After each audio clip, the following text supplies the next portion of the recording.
Do you think there's any chance, Charlie, that if a Dalvin Cook or, a McCaffrey or someone like that's available at 17, they would take him? I think so. More so Dalvin Cook.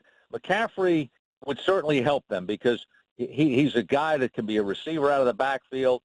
He's a zone runner. He's a quick one-cut downhill guy. He's not a power back.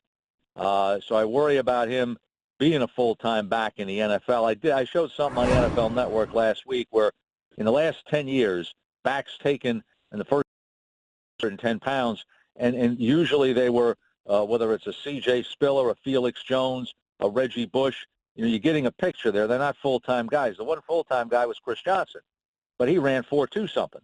So, I mean, that's why he was that. He was kind of a unique guy. So McCaffrey has a role. Cook's a top 10 back. Evidently, there's some off-the-field issues that people are struggling with, and I get that part of it, but he's a top 10 back. Yeah. So you can't turn down a top 10 player when you're picking with the Redskins are picking.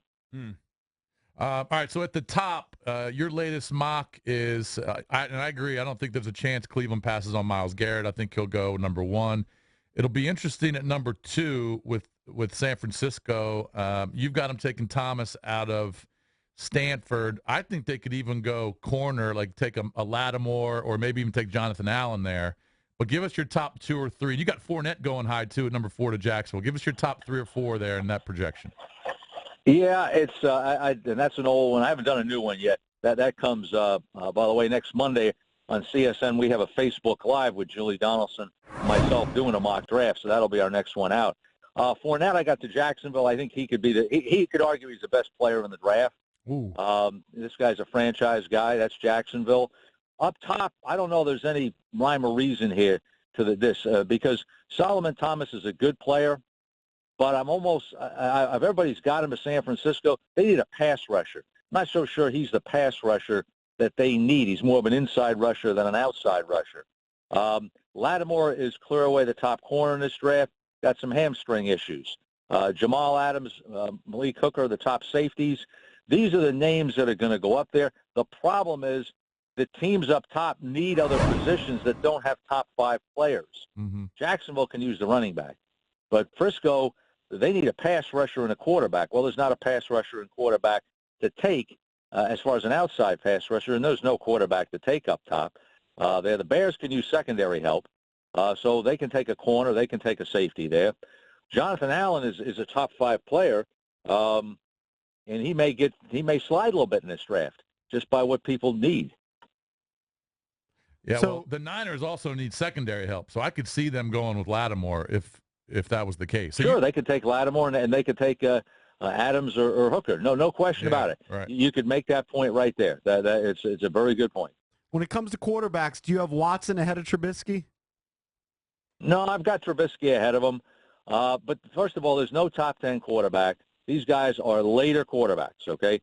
Trubisky, I think, will go first because he's more ready to play in a system, it appears, than Watson. Watson's the most inaccurate quarterback of these guys that are being talked about. And his decision-making is probably off the most of anybody of these guys. What he is a leader.